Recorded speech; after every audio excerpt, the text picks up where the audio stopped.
Estratégia para 2026, como é? Boa noite a todos, participantes, organizadores. Agradeço ao meu amigo Bernardo pelo convite, prazer estar aqui com vocês desde a distância. Obrigado. Bom, eu sempre digo o seguinte: quando nós queremos chegar no algum lugar, nós analisamos primeiro onde nós estamos, nosso ponto de partida. E, a partir dessa posição, nós verificarmos aonde queremos chegar. E para nós verificarmos a posição que estamos hoje, temos que fazer uma análise de como nós chegamos a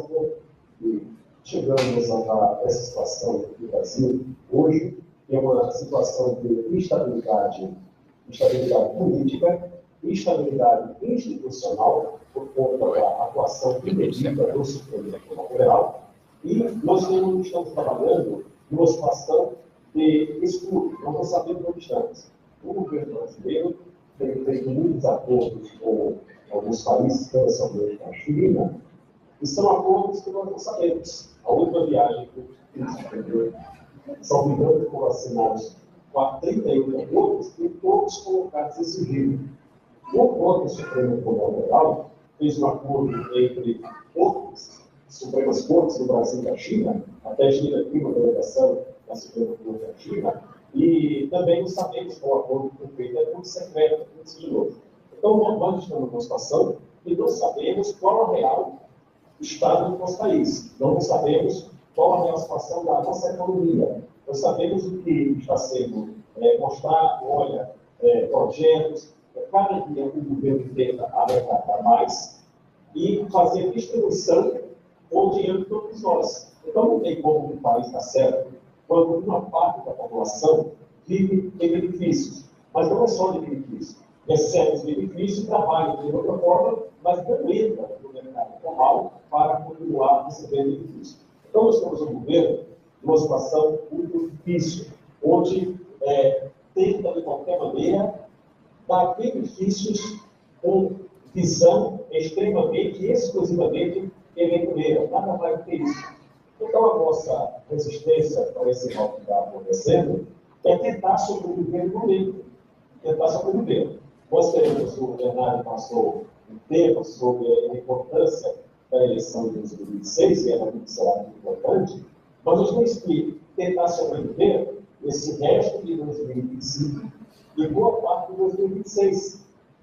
A atuação do governo do STF, que ali eles atuam em conjunto, é no sentido de recriar os principais personagens políticos da possibilidade de colocar os seus nomes para os eleitores. O fato mais escandaloso, vamos dizer assim, é o presidente Bolsonaro, que está inelegível por fatos que, uma narrativa que não coloca o fato concreto no debate à inelegibilidade.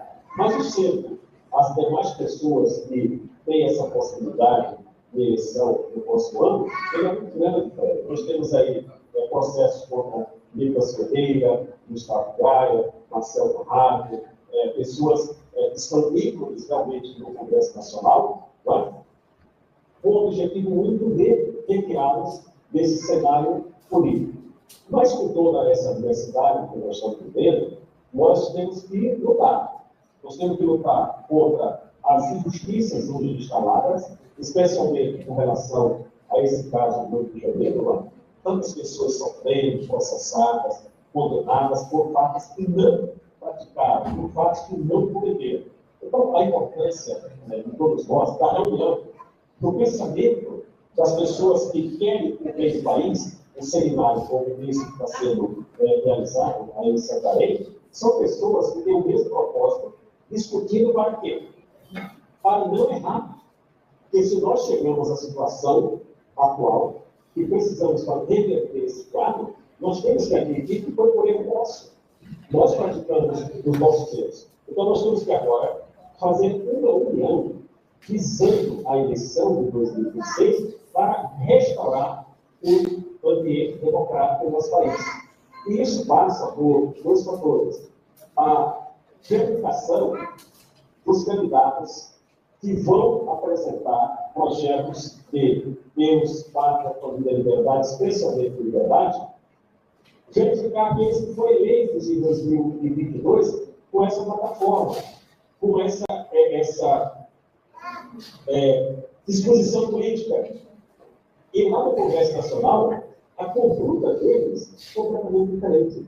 Nós temos aí um grande percentual de deputados que foram eleitos nos valores do conservadorismo, que são esses que eu mencionei, e votam sistematicamente com o governo, ou seja, foram eleitos por bandeira verde e amarela, e vota com o vermelho, vota com os comunistas.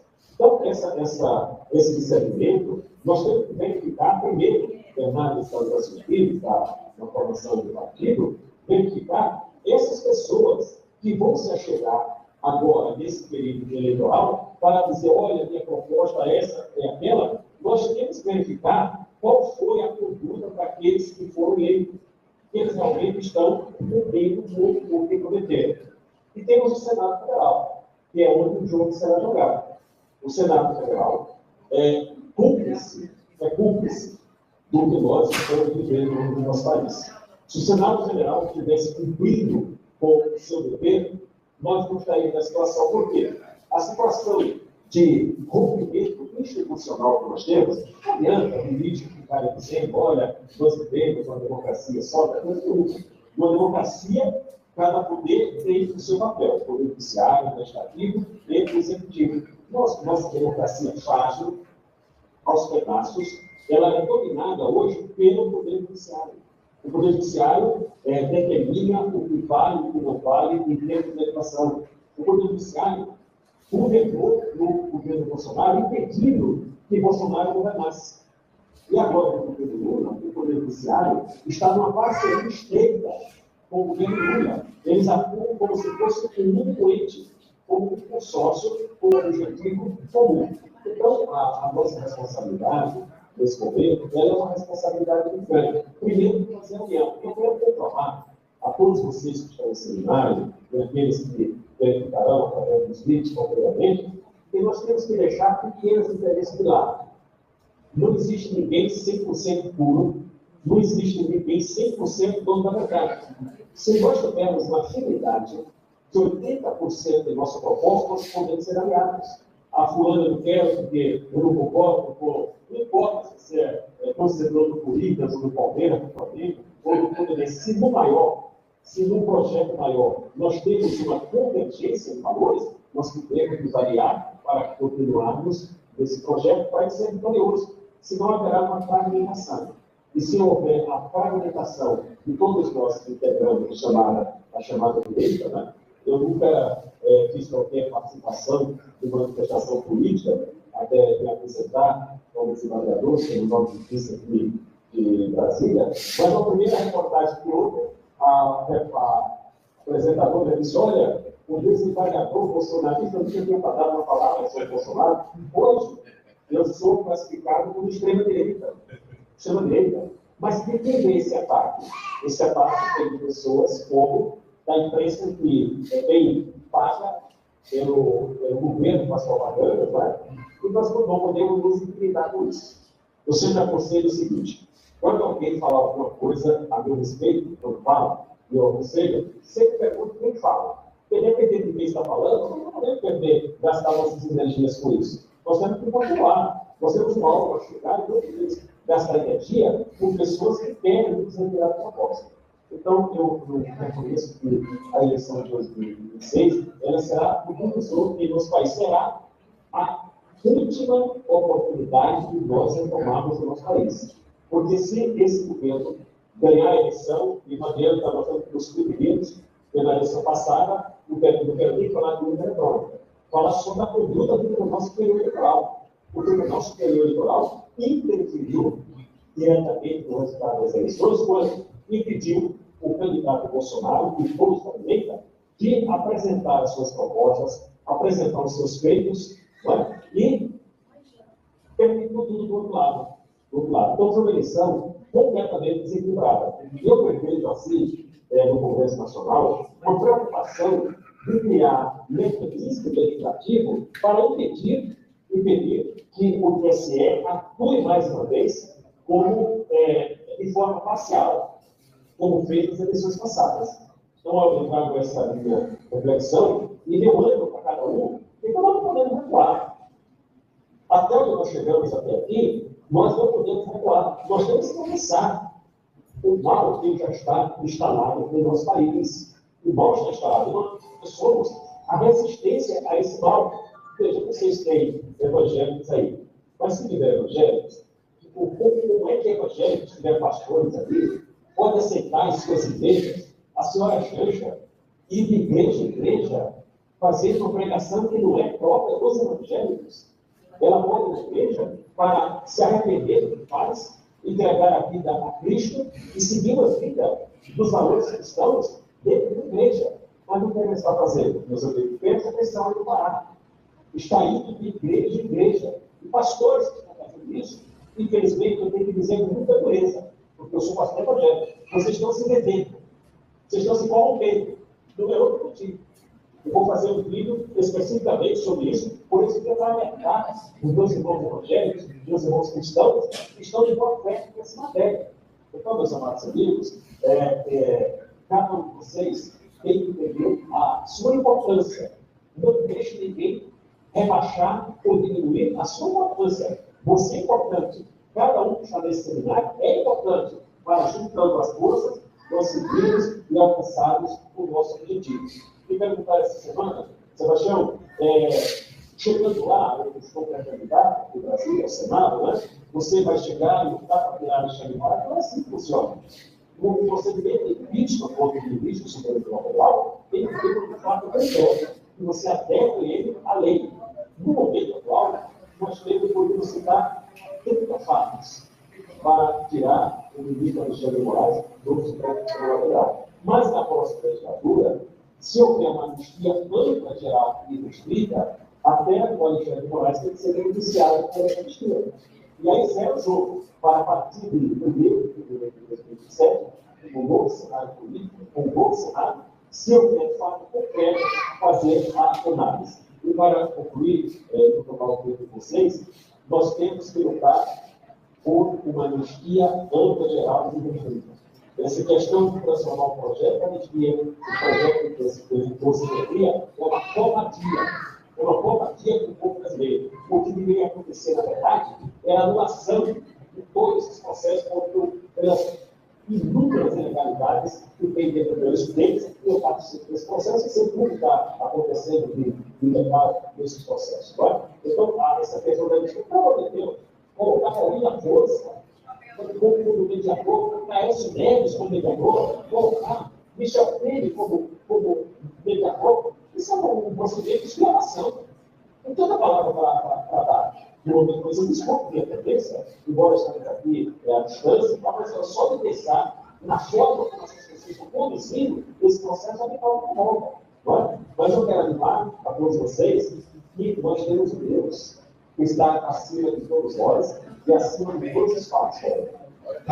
Para nós conseguirmos reverter essa situação, e eu creio que nós vamos reverter. Estamos já revertendo com a nossa resistência, não fosse a nossa resistência, não estaria acontecendo as condições que estão vindo nos Estados Unidos. Isso é fruto da nossa resistência. Eu quero louvar o trabalho grandioso que está sendo feito pelo deputado Eduardo Bolsonaro, com o auxílio do jornalista Paulo Freire.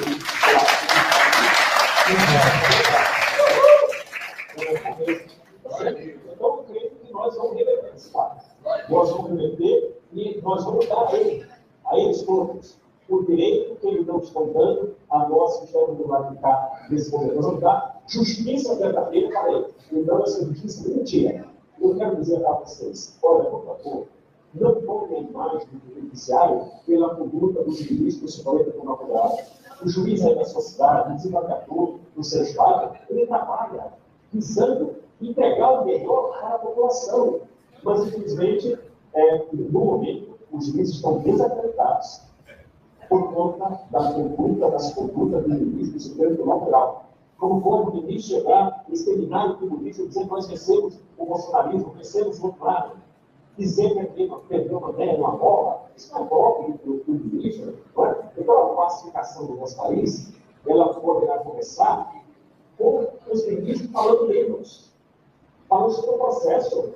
Veja que agora, quando me interessa a tenda, ou posso, segunda-feira passada, tradicionalmente tem uma festa que é dada pelas associações de algum clube de Brasília. É aquele UPB, é aquele Igreja Ampla, mas a questão não tem festa. Porque ele está entendendo o momento grave que vai estar colocado pelo Supremo Tribunal Federal. Eu dou um pé de confiança aí mais. Eu não esqueço que o que nós estamos passando, a mão do ministro Fachin está nos fatos, porque ele pegou o Lula. Foi ele que deu a canetada para dizer, olha, o Lula agora, as condenações não valem mais. Com o Lula em condições de assumir o cargo do governo público. Então, recebo a todos vocês um abraço.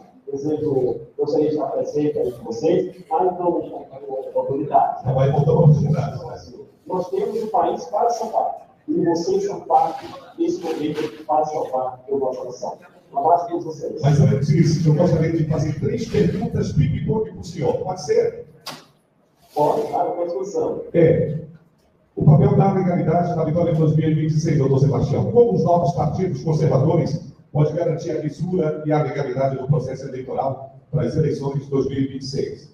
A segunda, qual seria o perfil do candidato para 2026, em face a muitos perfis ético e moral que têm iludido o eleitor?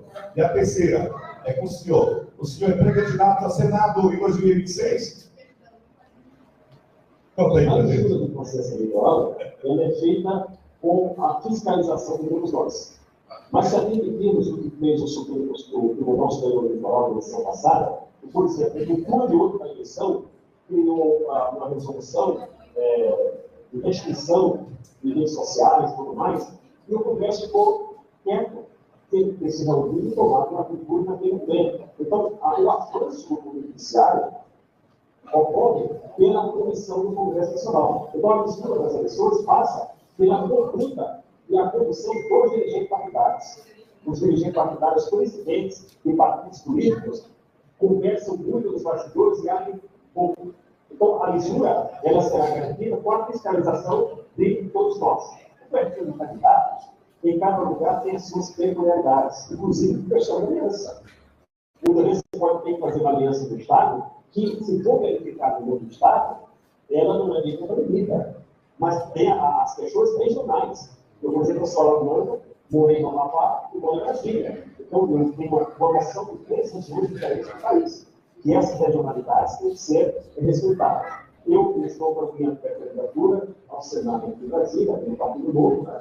Ela já anunciou essa semana, depois de fechar toda a trajetória que vamos seguir, vou colocar no bolo à disposição do eleitorado de Brasília.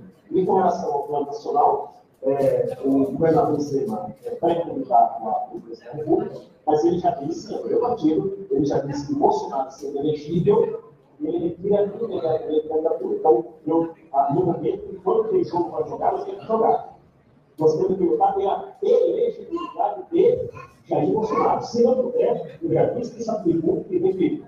Se eu fosse Bolsonaro, Jair e Bolsonaro, eu não confiaria em alguém que não fosse da família dele, ou seja, Flávio, Michele e Eduardo Bolsonaro. Eu não confiaria em uma pessoa. Mas, enfim, a política tem